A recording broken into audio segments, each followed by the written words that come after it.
모든 생사화복을 주관하시며 저희들을 항상 선한 길로 인도하시는 하나님께 영광과 감사를 드립니다. 아멘. 이 시간 부족한 저를 간증할 수 있도록 세워주시니 감사드립니다. 아멘. 두렵고 떨리는 마음으로 이 자리에 섰습니다. 성령님께서 인도해 주시고 저의 얼굴은 가려주시고 오직 하나님의 영광과 얼굴만 드러나는 귀한 시간이 되기를 예수님의 이름으로 기도합니다. 아멘. 아멘. 우리가 알거니와 하나님을 사랑하는 자 곧 그 뜻대로 부르심을 입은 자들에게는 모든 것이 합력하여 선을 이루니라. 로마서 8장 26절 말씀입니다. 저는 지금부터 약 32년 전인 1989년도에 일생에 있어서 아주 중요한 두 가지 큰 만남이 있었습니다. 하나는 일생에서 가장 소중하고 복된 하나님을 만난 것이고요. 그리고 다른 하나는 소중한 친구 중에 하나인 일본인 친구 미여자를 만났습니다. 제가 만난 하나님을 먼저 가진 적하고 올해 초에 그 미여자 어머니께서 주님의 품에 가셔서 그것이 은혜가 되어서 제가 함께 이 자리에서 나누도록 하겠습니다. 먼저 제가 만난 하나님을 간증하도록 하겠습니다. 저는 어린 시절부터 이 세상에 누구도 해결해 줄 수 없는 죽음에 대한 많은 생각을 하면서 자랐습니다.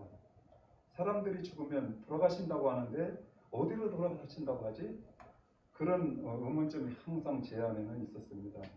이 궁금증을 또 해결하기 위해서 동양 철학도 공부를 해봤고요. 각종 종교 등에서 찾아보기도 했고 했지만은 그런 문제점을 해결해 줄 수 있는 어떤 것도 없었습니다. 그런데 저는 예수님으로부터 그 해답을 찾았고 여러분 모두에 여기 계신 분들도 그 해답을 예수님으로부터 찾았을 줄 믿습니다. 네. 저희 의갓집은 가족들이 모두 교회에 다니고 있습니다. 특히 외할머니께서 믿음이 이제 아주 신실하셔서 외할머니의 전도로 많은 영혼들이 예수님을 영접하셨다고 합니다. 그래서 저도 어린 시절을 의갓집에 갈 때마다 교회에 갈 수는 있었습니다. 그러나 그 당시에는 저는 예수님에 대해서 잘 몰랐고 기독교도 어떤 이제 불교나 그런 유교, 카톨릭과 같은 하나의 종교일 거라고 그런 생각만 하고 다녔습니다. 그런데 제 일생에 있어서 가장 소중하고 귀한 예수님과의 만남은 말씀드린 것처럼 1989년 8월에 논산 훈련소에서 시작이 됩니다. 훈련소 내에 교회에 처음 갔는데 목사님께서 설교를 하시는데 그 말씀이 이해는 가지지는 않지만 제 마음을 굉장히 평화롭게 해주셨고 그 1시간 예배가 저한테는 아주 소중함을 느껴서 그 후로부터는 이제 훈련소를 갈 때마다 그 훈련을 받고 매주마다 교회에 가게 됩니다. 그리고 후반기 교육을 이제 받는 과정에서 저는 세례를 받습니다. 그런데 저는 이제 어느 날 성경을 읽으면서 창세기 1장 1절 태초에 하나님이 천지를 창조하신다라는 이 말씀이 크게 제 마음에 감동으로 왔습니다. 그것이 깨달아지게 된 거죠. 그래서 그 말씀을 믿는 순간 제가 그동안 궁금해했던 죽음의 문제가 해결이 되었습니다. 우리를 만드신 창조주가 있으니 우리는 죽음의 결국에 창조주가 계시는 분향으로 가겠구나. 그런 확신이 생겼습니다. 이 사실을 깨닫게 되는 순간 저는 그럼 예수님을 믿지 않으시는 부모님과 가족들은 어떻게 되지? 그게 걱정과 근심으로 다가왔습니다. 그래서 저는 결단을 하고 더욱더 간절한 가족들을 위한 기도를 하게 됩니다. 그러던 중에 저희가 살고 있는 시골집이 산업단지가 들어서면서 저희는 전주로 이사를 가게 되는데 어머님께서는 외할머니가 계셔서 기도가 있어서인지 이사를 하고 이제 얼마 후에 교회를 가게 됩니다. 기도하시는 것이 가장 큰 즐거움이라고 하시면서 이제 저한테 위로를 많이 주셨고요. 제 신앙에 또한 큰 힘이 되어 주셨습니다. 그런데 문제는 아버님이었습니다. 아버님께서는 성격이 아주 대쪽 같고 컸습니다. 그래서 저희들한테 너희들은 종교가 자유가 있지만 나에게는 절대 종교를 강요하지 말라. 너희들은 믿어도 나는 나다. 그런 말씀을 하시면서 저희들한테 항상 그런 말씀을 자주 하셨습니다. 그런데 어느 날 제가 회사에서 근무하고 있는데 형수님께로부터 그 전화가 왔습니다. 아버님께서 갑자기 쓰러져가지고 병원에 입원해 계시다. 저는 그 이야기를 듣는 순간 이게 제가 예수님을 전할 수 있는 가장 절호의 기회라 생각하고 저는 그때부터 아버님께 이제 예수님을 믿게 전합니다. 그래서 그때 때가 마침 제가 휴가 기간하고 또 이렇게 맞물려 있어서 휴가 기간이어서 이제 어쨌든 제가 5박 6일 동안 아버님과 함께 하면서 계속 지냈습니다. 그러면서 마지막 날은 어느 정도 이제 회복이 되셔서 이제 표현을 하시게 되는데 제가 복음에 대해서 좀 더 구체적으로 전해야겠다 해서 말씀을 드렸는데 그 복음의 소식을 듣고도 아무런 대답이 없으셨습니다. 그런데 옆에 계셨던 어머니께서 아들이 그렇게 한번 간절히 바라는데 들을 수 있냐 그런 말씀을 하셨습니다. 그런데 뭐라고 말씀하시냐면은 그럼 재산은 어떡하냐 그런 말씀을 딱 하시더라고요. 아버지께서 내 마음이 조금 수그러졌다는 생각을 딱 하게 되었습니다. 마음의 변화가 있었으면 이제 저는 느껴서 이제 그러는 한참 후 이제 어느 날 아버님께서 말씀을 하십니다. 누나가 다니는 교회에서 목사님도 오셨고 많은 손님들 이렇게 오셨는데 인사는 한번 드리기 위해서 교회는 한번 가셔야 되지 않나 그런 말씀을 하셨습니다. 그래서 처음으로 교회를 이제 가시게 되었는데 그 후에 아버님께서는 세례도 이제 받으시고 대쪽 같은 성격을 가지시고 하루도 빠지지 않고 주일 예배를 참석하는 신앙의 본이 되어 주셨습니다. 두 분께서 예수님을 믿게 된 이 기쁨은 저에게는 이루 말할 수가 없었습니다.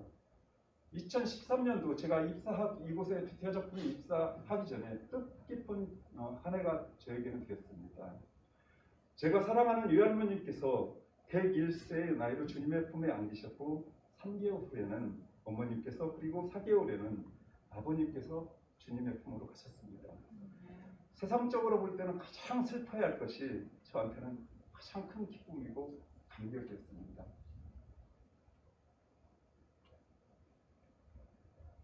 그래서 저는 이제 두 부모님과 유할머니께서 천국에 가셨다는 그 소망이 확신이 있어서 이제는 제 마음은 편해졌고 그러나 제 마음 가운데는 그래도 열애했던 교회를 다니면서도 하나님을 갈망하고 선망하는 마음은 컸지만 제가 늦게 신앙생활을 해서인지 말씀이 잘 들어오지도 않았고 말씀의 지식이 부족해서 믿음이 크게 성장을 못했습니다.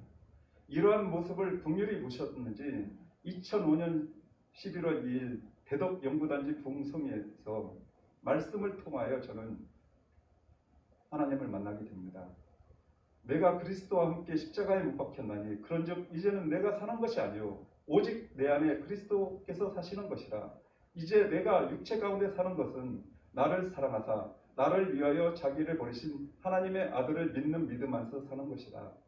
갈라디아 2장 20절 말씀이 가슴속에 새겨지면서 인격적인 하나님을 만날 수 있고 저는 피조물로서 무릎을 꿇고 한없이 눈물을 흘릴 수밖에 없었습니다. 그 하나님의 무한한 사랑을 조금 느낄 수 있는 그런 시간이 있었습니다. 그리고 많은 변화를 주셨는데 가장 큰 변화는 제 삶의 제 중심에서 이제는 하나님 중심으로 변화가 되었고 항상 기도와 말씀이 제 생활의 삶의 중심이 되었습니다. 그 무엇보다 큰 변화는 영혼을 사랑하고 영혼 구원에 대한 열정을 주셨습니다. 그러나 이런 변화가 있기까지는 수많은 연단의 과정이 있었습니다. 건강과 물질 그리고 모든 관계를 통해서 나중에 제가 깨닫게 되지만 저를 낮추시는 작업이 거의 10여 년 동안 지속이 되었습니다. 그러나 하나님께서는 항상 피할 길을 열어주셨고 온전한 회복도 주셨습니다. 회복하는 과정에서 가슴 저리는 회개와 강한 믿음을 주셔서 오직 하나님만 믿을 수 있도록 해주셨습니다. 그리고 저보다 먼저 여러 가지 경험을 하신 목사님을 만남에 보고 주셔서 제가 회복되는데 조금 더 빠르게 회복될 수 있도록 인도하셨습니다. 그리고 회사를 다닐 수 없는 정도로 많이 몸이 아팠었거든요. 그래서 회복이 이제 돼서 저는 예전부터 제가 사모한 것이 뭐냐면 신학 공부를 하고 싶었습니다. 하나님을 더 알고 싶었거든요. 그래서 저는 신학에서 이제 공부를 하는데 성경 66권을 강의할 수 있는 곳을 저는 가기로 원했거든요. 그래서 그런 곳에서 저는 정말 체계적으로 하나님을 좀 더 깊이 알 수 있는 기회가 있었습니다. 신학을 마친 후 이제 제가 제 마음에 이제 온 것이 뭐냐면 직장 선교, 다시 직장에 들어갈 수 있도록 그런 강한 열망을 주셨습니다. 그래서 저는 세 가지 기도 제목을 놓고 기도를 했습니다. 먼저는 믿음의 기업으로 가기로. 그 다음에 사장님께서 같은 동양이었으면 좋겠다. 그 다음에 제가 복음을 전하기 위해서는 어떤 동양이면 같은 성품이기 때문에 제가 복음을 전하는데 좋겠다는 생각을 했습니다. 그 다음에 이제 제 몸이 아팠던 이유 중에 하나는 강한 독성의 약품을 연구하는 데 썼기 때문에 그런 시약을 강한 독성이 있는 시약을 안 쓰는 곳을 갔으면 좋겠다는 마음으로 기도를 했습니다. 그래서 이제 이력서를 제출했는데 얼마 지나지 않아서 어느 날 사장님께서 연락이 왔습니다. 우리 회사 연구원을 채용하려고 하는데 여러 가지 경력을 볼 때 회사 맞을 것 같아서 입사를 하지 않겠냐고 사장님께서 전화를 주셨습니다. 화장품 회사라고 말씀하셔서 그것이 우선 제 마음에 들어왔고요. 그 다음에 사장님께서 회사에 대해서 간략하게 설명을 할 때 성령님께서 인도하심을 제가 느꼈습니다. 그래서 저는 그 순간 바로 입사하는 것을 결정하였습니다. 사장님께서도 제 얼굴을 보시지 않고 직접 보시지 않고 채용을 해주셨습니다. 그리고 이 대전과 음성은 멀기 때문에 재택근무를 당분간 할 수 있도록 해주셨습니다. 얼마 후에 이제 오창에서 사장님을 이제 뵙게 되는데요. 저는 차 안에 십자가가 딱 제일 먼저 들어왔습니다. 그래서 예수님이 하나님께서 사장님이 믿는 분으로 만남을 주셨다는 것을 느낄 수가 있었습니다. 그리고 고향이 어딘지를 물어봤습니다. 여쭤봤습니다. 그래서 부안이라고 말씀하셨습니다. 그래서 같은 동양이구나. 그래서 세 가지 이 모든 것을 하나님의 은혜로 일러봐 주셔서 느꼈습니다. 이 모든 것을 협력하여 선을 이뤄가시는 하나님께 감사와 영광을 드립니다. 그리고 대작품에 입사해서 귀하고 귀한 여러분들을 만나서 함께 근무를 할 수 있도록 인도해 주신 사장님께도 이 자리에 빌어서 진심으로 감사드립니다. 다음으로는 미아자라는 친구 이야기를 조금만 더 간증하겠습니다. 이미 말씀드린 것처럼 저는 89년도에 대학원을 휴학하고 입대를 합니다. 입대 전 한 달간 저는 거의 무전 여행으로 여행을 합니다. 그러는 과정에서 경주에서 비를 맞고 있는 외국인인 것처럼 보이는 친구를 봅니다. 제 마음에 공률한 마음이 있었던지 그 우산을 이제 같이 받음으로써 함께 동행이 시작이 됩니다. 그 친구가 말한 것은 뭐냐? 여기에 온 목적이 분명히 있더라고요. 일제 치하의 그 식민지, 그걸 자기가 직접 느끼고 그걸 통해서 자기가 어떻든 용서를 받았으면 좋겠다는 그런 마음을 품고 온 친구였습니다. 그래서 저는 그 후부터는 같이 함께 독립기념관 일제 치하의 그런 어떤 그 사건과 현장을 체험할 수 있는 곳으로 그 친구와 같이 동행을 하게 됩니다. 그리고 제 시골집에도 함께 방문을 합니다. 그런데 이제 마지막 떠나면서 한마디 저한테 말을 던지더랍니다. 우리의 만남은 짧았지만 우리의 우정은 영원할 것이라는 그 말 한마디를 저한테 던지고 갑니다. 그 한마디가 저에게는 의미심장하게 다가왔습니다. 그래서 입대를 해서도 서로 편지를 주고받으며 친구 관계를 유지했습니다. 제가 휴가를 나가게 되면 미아자의 집으로 전화를 하는데 그때마다 미아자와 어머니께서 전화를 받으셔서 어떻게 하든지 미화자와 연결해 주셨습니다. 그러던 어느 날 미화자 어머니께서는 저희들이 좋은 관계를 유지하는 모습이 아름다웠는지 저를 어떤 사람인지 꼭 한번 보고 싶다 하시면서 저를 초대를 했습니다. 그 당시 저는 대학원 들어가서 복학을 해서 시간이 좀 바빴습니다. 그래서 바로 응답을 할 수는 없었지만 제가 졸업을 하고 93년도에 일본에 처음으로 외국이라고 처음으로 일본 땅을 봤습니다. 근데 어머니 아버님께서 도쿄까지 마중을 나오시고 저를 집으로 초대를 해서 정말로 귀하고 귀한 아름다운 시간을 보낼 수 있는 시간을 마련해 주셨습니다. 여행을 마치는 날에 저는 귀국 전에 나리타 공항에서 어머니께 전화를 드립니다. 너무도 큰 배려와 환대를 해주신 것에 감사를 드렸고요. 특히 일본에 계신 어머니를 모시고 싶다. 그 말씀을 전하게 됩니다. 그 말씀을 들으시고 어머니께서는 흔쾌히 허락을 해주셔서 저는 마지막 한마디를 또 던지고 옵니다. 한국과 일본에 각각 어머니가 한 분씩 계십니다. 그 한마디 말씀을 드리고 오게 됩니다. 제가 예수님을 믿게 된 후부터 거의 30년 동안 기도를 했는데 그 가족들을 보니까 이제 더욱더 간절한 기도가 나오고 그러던 어느 날 10여 년 전에 또 일본에 계신 어머니가 저희 아버님과 같이 쓰러지는 일이 일어납니다. 똑같은 마음이 저한테는 다가왔습니다. 이에 복음을 전할 수 있는 기회요. 그러면서 이제 일본인 친구 미화자에게 성경 구절을 보내주면서 전달을 해드리라고 중간에서 전달자로 미화자가 통로로 사용되게 됩니다. 그리고 일본 성경을 구해주면은 읽으시면 더 좋을 것 같다 생각해서 일본어 성경을 구해해 주려고 물어보니까 이미 어머니께서는 성경을 읽고 계시다는 소식을 전해줬어요. 그러면서 저한테 큰 위로를 또 주셨습니다. 그런 어머니가 걸을 수 없는 정도였는데 걸을 수 있는 정도로 회복이 되셨습니다. 이것이 하나님의 은혜라고 항상 미화자는 저한테 얘기했습니다. 올해 1월 1일까지 미화자는 어머니께서 코로나19의 어려운 환경 속에서 무사하다는 소식을 전해주셨습니다.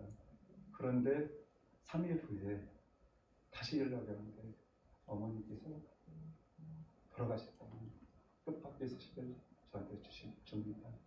병원에서 연락이 와서 미화자가 가족들이 병원에 도착을 했을 때는 어머님의 손은 따뜻했고 간호사 선생님이 눈치를 채지 못할 만큼 아주 편안한 모습으로